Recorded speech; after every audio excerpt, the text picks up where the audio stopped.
Olá, pessoal!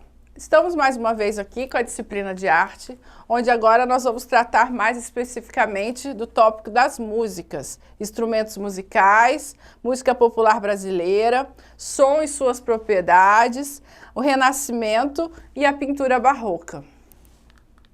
A história da arte, ela gira em torno de conceitos que estão sempre influenciados em relação ao contexto histórico daquele momento.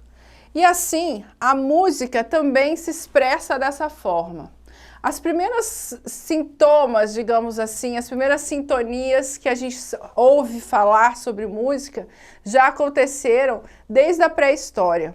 A gente sabe que o homem, desde aquele período, ele já buscava formas de se expressar através dos sons. Os primeiros instrumentos musicais mais aperfeiçoados, mais elaborados, surgiram por volta do Império Romano e do Império Grego, onde surgiram as primeiras reuniões nas salas de músicas que até então ainda não aconteciam. Esses instrumentos, eles vinham trazer uma linguagem que vai sempre se confundir com toda a história da humanidade. Por quê? Porque esses instrumentos, eles, como eu disse anteriormente, eles vão se basear no que a humanidade está passando naquele momento. Então, as formas de fabricação dos instrumentos, elas vão se aperfeiçoar, vai demorar um pouquinho mais, a partir do século XVI, onde foi tão importante que surgiram as primeiras habilidades artesanais de instrumentos clássicos, como a gente conhece, por exemplo, o violão e o violino. A gente sabe que na Grécia Antiga existiam vários tipos de tons que até então eram tratados de forma muito específicas de grupos específicos. Logo depois, os romanos vieram aprimorar esses sons e destacam os primeiros instrumentos como as trombetas, né? A tuba, que são aqueles instrumentos mais volumosos que eram tão comuns.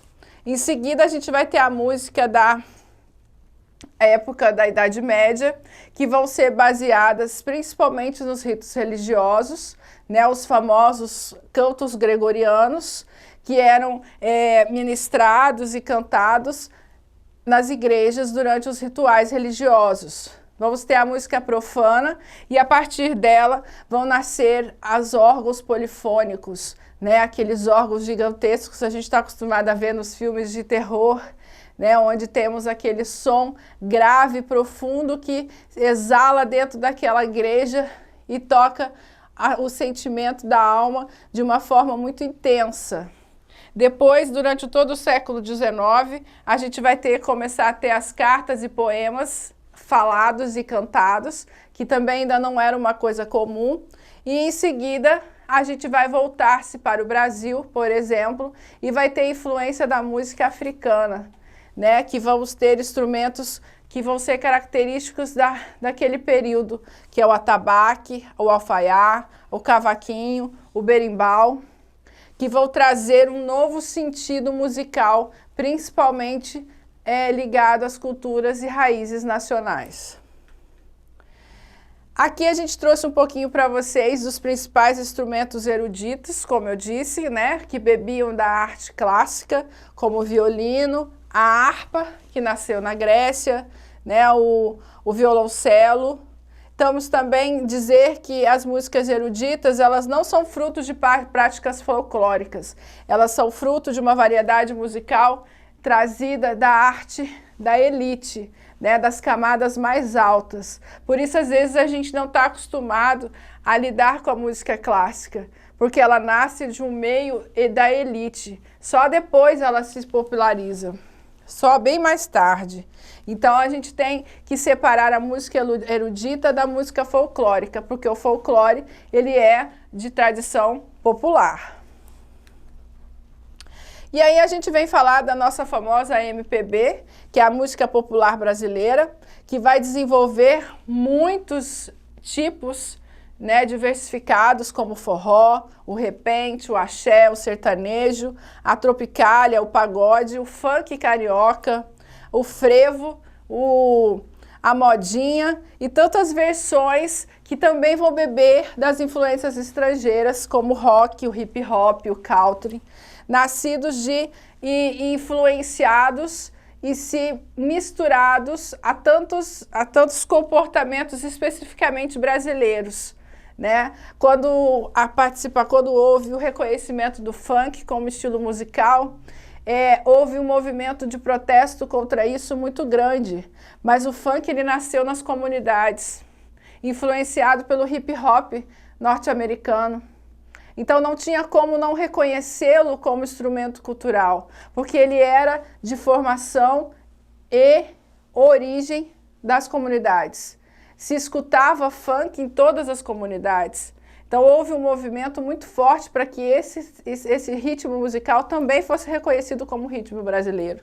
Nós sabemos que o nosso ritmo mais tradicional é o samba, né, que nasceu também em comunidades populares, influenciados pela música africana, com seus ritmos todos trazidos de lá, a partir do século XVI, onde os negros escravizados se reuniam e formavam, cantavam e dançavam esse ritmo, a partir do samba de roda, né, da roda da saia, principalmente dos estados do Nordeste, durante todo o ciclo do açúcar, onde no final do dia de trabalho eles se reuniam e trocavam seus instrumentos.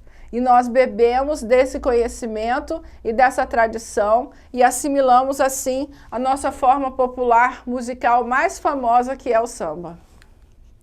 Temos grandes cantores, intérpretes e compositores, né? Lendas, como eu disse aqui, que é Gonzaguinha, Chico Buarque, Milton Nascimento, Roberto Carlos, tantas mulheres maravilhosas como Gal Costa, Beth Carvalho, Tom Jobim, uma inúmera camada de peças raras, né, que fizeram e fazem da nossa música popular brasileira a mais rica e mais completa do planeta.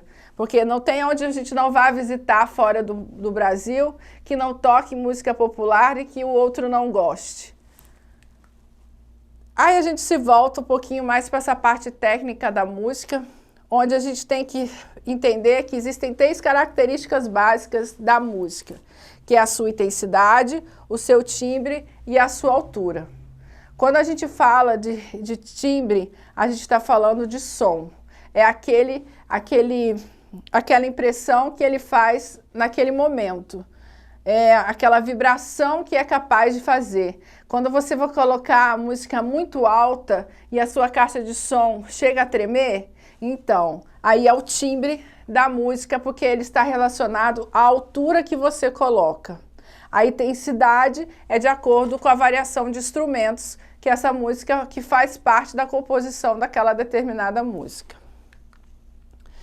Quando a gente voltasse agora para as músicas, a parte da pintura, da escultura e da arquitetura. Bom, aqui especificamente nesse slide, a gente está falando de um período da história que a gente chama de Renascimento.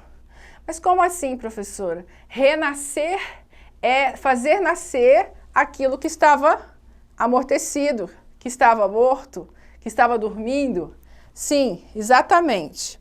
Quando a gente fala de renascimento, é porque ele faz surgir, faz renascer aquilo que estava adormecido, que era a arte clássica greco-romana.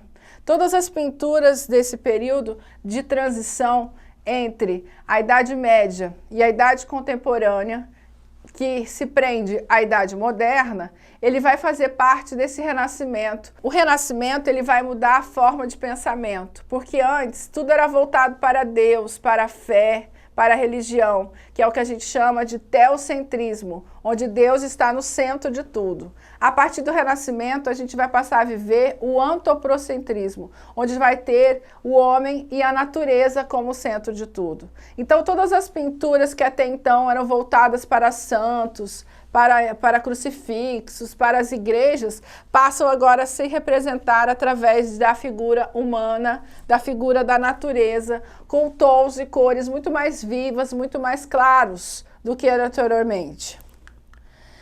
A gente pode dizer que o Renascimento ele está baseado em duas bases principais. O naturalismo, como eu disse, tudo voltado para a natureza, por isso a exposição dos corpos sempre nus, sempre com curvas muito bem acentuadas, muito bem representadas. E a razão, por quê? Porque a gente tem que entender que a ação humana ela é pressuposto de todas as ações seguintes da sociedade.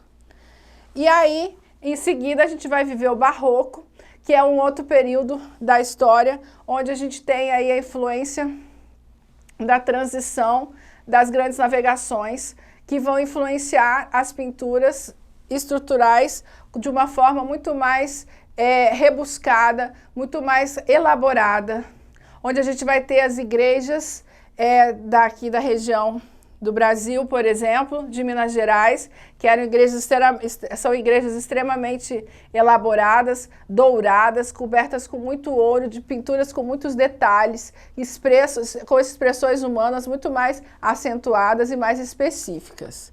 Então, pessoal, por hoje é só. Até uma próxima aula. Tchau, tchau!